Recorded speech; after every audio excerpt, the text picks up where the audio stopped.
Beto Ortiz migrated to the United States on 3 different occasions. He was deported at least once, and last October, he voluntarily decided to return to Mexico. Ortiz now lives in a rural village where he owns a peach orchard. He says the infrastructure here is poor and jobs are scarce. It's really bad. The roadways here are filled with potholes. The health clinics lack doctors and nurses, and the schools are not great. They're supposedly government-run, but we citizens are the ones who keep them going. CGTN talked with school teachers in this town who say they now attend to an increasing number of children whose parents are returning migrants. Many of the students speak only English, and rural schools like this are not prepared to teach them. A few blocks away, Dr. Nancy Rueda takes me to see the local health clinic.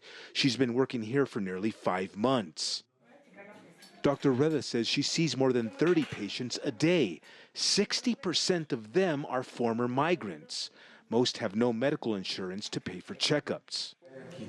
Dr. Rueda says the clinic urgently needs another doctor and more medicine. It might look filled, but there are many medications we are lacking, mainly those for chronic patients with diabetes and hypertension.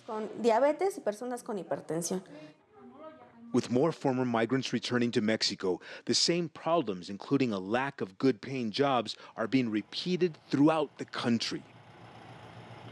In towns like this across Mexico, it's difficult to find decent-paying work.